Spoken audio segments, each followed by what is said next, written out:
Language can be a tricky thing. For all intents and purposes, it's always evolving, and you need to stay on top of all the changes if you don't want to be treated like an scapegoat. After all, it's a dog-eat-dog world out there, and you need to be careful not to make any faux pas that might turn you into a social leopard. If you found that previous paragraph annoying, even perhaps slightly rage-inducing like I found it reading it, then you might have spotted that it contained a few tongue-in-cheek mistakes. To be specific, it included a bunch of common sayings that people tend to use incorrectly. And there are others, such as... Number 10, you've got another thing coming. Out there is a fortune waiting to be had. If you think I'll let it go, you're mad. You've got another thing coming.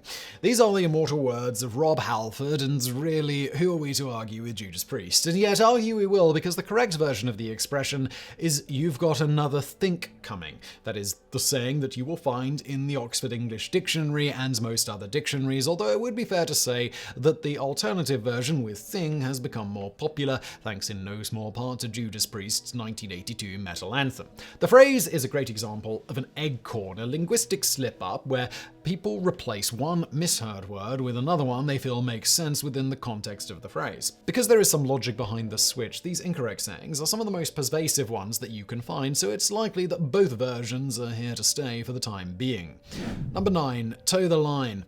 Another very common eggcorn is the expression toe the line, meaning to conform to an established standard. The correct phrase is toe the line. It's toe with an E instead of a W. The origins of the expression are debated, although one popular myth claims that it came from British politics. The House of Commons has a pair of 3 lines painted on the floor separating the front benches of the 2 main parties. Then, during a heated debate, if an MP got a little too close to his opposing members, the Speaker of the House reminded him to toe the line, meaning to get back behind the line on the floor. As we said, this is a myth, but during the 19th century, expressions using toe as a verb were more common, such as toe the mark, toe the trig, and toe the scratch. Therefore, back then, the expression toe the line would not have caused too much confusion. But nowadays, the word toe is more commonly used as a verb, so people who first heard the phrase assumed it was written with a W. They disseminated this misinformation, and thus a new eggcorn was born. Number 8, on tenterhooks. When someone is on tenterhooks, it means that the person is waiting nervously for something to happen. It's still a pretty common expression, although many people incorrectly say on tender hooks, which, if you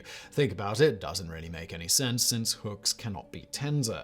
The problem here is that most people have no idea what a tenter is, so they replaced it with a more familiar word. A tenter is a simple device that has been used for hundreds of years in making cloth. It is a wooden frame with loads of hooks on it, and the cloth is stretched out on it to prevent it from shrinking and creasing when it dries. So you can see someone with anxiety being on tenterhooks does make a bit more sense. Number 7, nip it in the butt. To nip something in the bud means to suppress something at an early stage before it has a chance to turn into too much of a problem. If you are gardening or simply know your idioms, then you've probably been using this phrase correctly. Other people, however, have a tendency of using the similar but incorrect variant of nipping it in the butt. The meaning behind this expression is actually pretty straightforward. When you are tending your garden, if you don't want a flower to blossom for whatever reason, you simply cut or nip it while it's still a bud before it gets a chance to bloom. The phrase has been around for hundreds of years and even replaced the older idiom of nipping it in the bloom. The alternative nip it in the butt is yet another example of an eggcorn, but no posteriors need be harmed in order to use this idiom correctly. Number 6, bold-faced lie.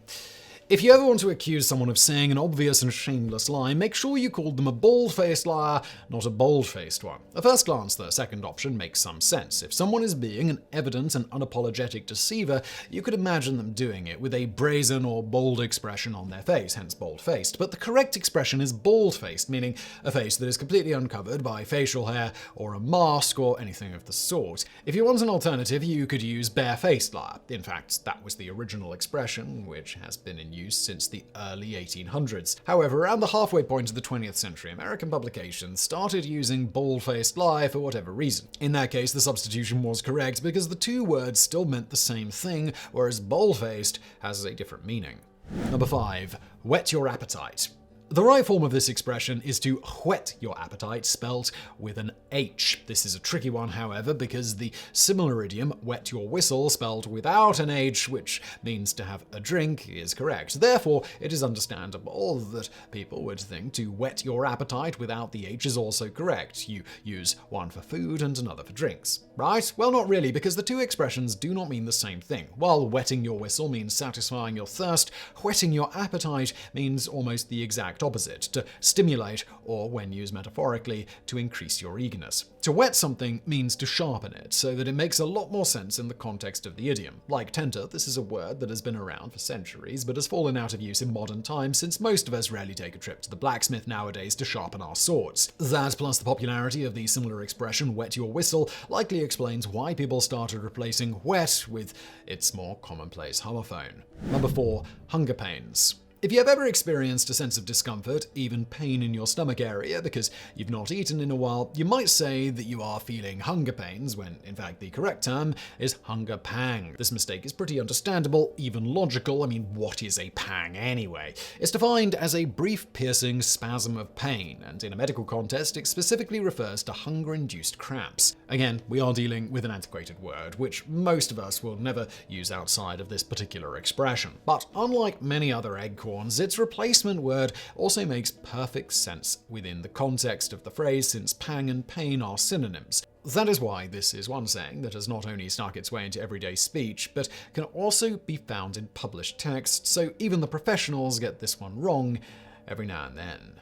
Number 3. Pass mustard. It's time for you to inspect something and see if it meets your expectations. Let's say that it does. In that case, did it pass muster or did it pass mustard? It's the first one, if you were wondering. Passing mustard might be common around the dining table, but it does not make a lot of sense in this context. To muster, on the other hand, is an old military term which means to assemble the troops for a variety of reasons, such as exercises, inspection, or battle. Therefore, when the soldiers passed muster, that meant that they passed inspection. The confusion here likely stems from several sources. Obviously, the words muster and mustard are similar, so some people are bound to mistake them based on that alone. But there is also the expression to cut the mustard. In that case, mustard is the correct word, and the idiom means the same thing as passing muster, so it is relatively easy for people to get the two jumbled in their heads. Number 2. Damp squid. Although many American audiences will be unfamiliar with this term, an English poll suggested that damp squid is the most misquoted phrase in Britain. If you're unfamiliar with the term, it refers to something greatly disappointing which fails to live up to expectations, and the correct phrase is damp squib, not squid. Once again, the problem stems from the fact that the original saying uses an antiquated word that most people simply do not use anymore. A squib is a small firework that burns with a hissing sound before going off with a mild explosion. Fireworks should be kept dry for best results, so you can see why a damp squib would be seen as a disappointing and underwhelming thing. It would literally go out with a fizz instead of a bang. Number 1. I could care less. Let's finish up with the most contentious entry on our list, which is also probably the most common. The phrase, I could care less, meaning that you are not interested in something or someone at all. The correct phrasing is, I couldn't care less, which makes sense. If you have zero interest, then it would be impossible for you to care any lower. But if you said that you could care less, then that means you do care to some degree at the moment. A lot of people get really irate when they hear this expression used incorrectly. After all, could and couldn't are opposites of each other, so they cannot be used to mean the same thing.